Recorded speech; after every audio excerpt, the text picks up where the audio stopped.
Hindi na to Matt Ventures, Nerd Ay Ventures. mga kapanalig, ang saya-saya po dito sa Baliwag sa kanilang natatangi at pinakamahabang posisyon sa Pilipinas. So, damang-dama mo yung mga ginawang sakripisyo ng Panginoong Kristo para ka nanonood ng The Passion of Christ. Kasi parang per minuto. Oo, di ba? May twist yung pagsasakripisyo niya, yung ginawa niyang pag-aalay ng buhay. Yun yung mga napansin at nakita ko. Yes naman, may commentary. The best ang Baliwag. Ayan, malabas na tayo ha. Sasaksihan natin muli ang mga karosa. So, pang ilan na nga ba tayo? 8:43 PM ay nilabas na ang ating karosa, El Calvario, ang pagkamatay ni Jesus sa krus.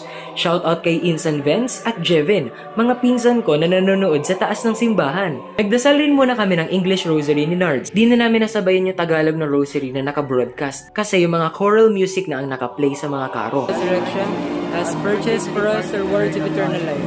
Sa aming pag-ilaw sa likuran ng karo ay ilang beses kami nakakita ng mga nakadungaw na poon, mga chibi na cute, mga malalaking karosang pamprosesyon sa iba mga parokya. Grabe, nagkakahalo-halo na yung feeling, yung pawis, yung sakit ng paa, yung panlalabo ng mga mata dahil sa ilaw.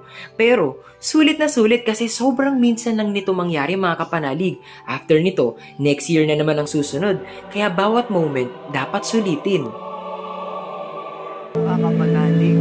So, dito kami sa party.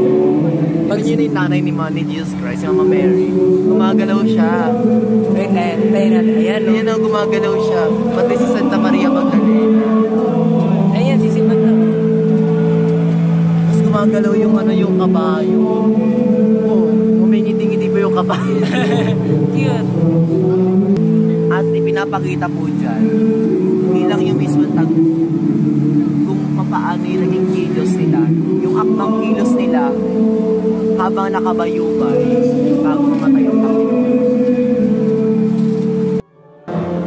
Time check mga kapanalig, it's 10:10 PM and nandito pa rin po tayo, palabas na raw po tayo ng Chacong and wala pa tayong katiyakan kung malapit na tayo sa Plaza Naning.